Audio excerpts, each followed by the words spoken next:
friends, and welcome back to the podcast. My name is Silas. And I'm Caleb. We are the hosts of the ADHD Podcast for teens. Last time we talked about the types of ADHD, and today we talk about the pros and cons of ADHD. Let's get into it. Part 1. Social life. People with ADHD are usually quite outgoing, sharing an interest and making friends easily. It is actually a very useful skill to have. I remember how outgoing I was in grade school. I was friends with basically the whole class and knew everyone's names.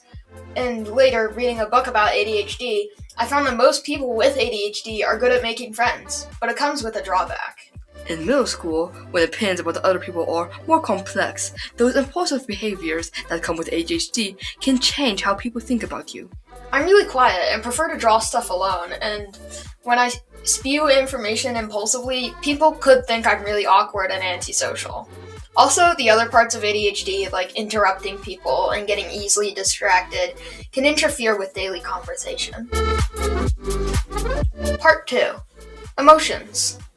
People with ADHD tend to have very big emotions, and this makes us very empathetic. We want everyone to be happy, and along with the high energy and enthusiasm that comes with ADHD, it's a great combo for making friends, and as we mentioned a few seconds ago.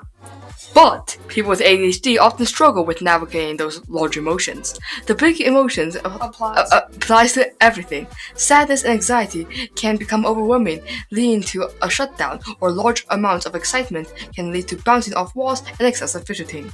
Emotions are always hard, no matter who you are, but it's different for everyone. Part 3. Hyperfixation.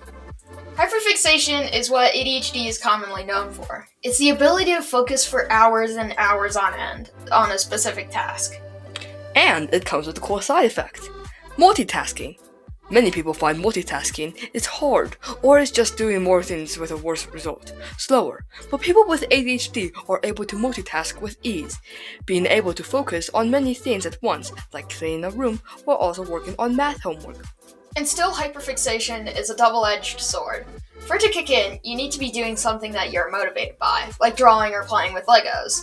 And second, once you're locked in, very little else matters. Eating becomes an obstacle that's in the way for what you love, and you skip it, focusing on the thing that you're doing until you're done.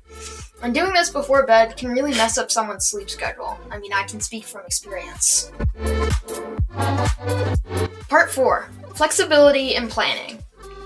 While doing research about the advantages of ADHD, I read about how flexible people with ADHD can be.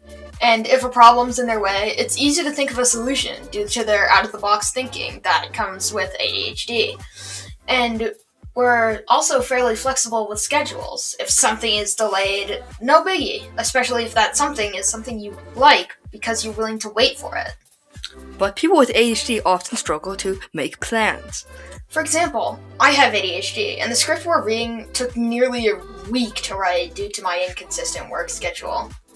Yeah, people with ADHD can sometimes need detailed instructions on how to do things or a very specific schedule for each day, which is where planning becomes useful. But due to the low dopamine from creating plans, people with ADHD, especially Silas, sometimes struggle with managing time. This goes directly hand in hand with the inability to focus and often forgetting things. In conclusion, people with ADHD are often more social. While relationships become more complicated, they often struggle. Being impulsive and inattentive also interferes with social life. People with ADHD are also highly empathetic and have big emotions that may be hard to deal with at times. Hyperfixations, focusing on one topic and one topic alone for hours, allows for multitasking. One will often lose track of time and neglect other responsibilities. People with ADHD are very flexible with schedules, but often struggle creating their own schedules because they get low dopamine from it. And that's all for today's episode of the ADHD Podcast for Teens. And if you have any ideas, suggestions, or stories, please comment or send us an email. Our Gmail is in the description. And as always, stay safe, be yourself, and we will see you next time.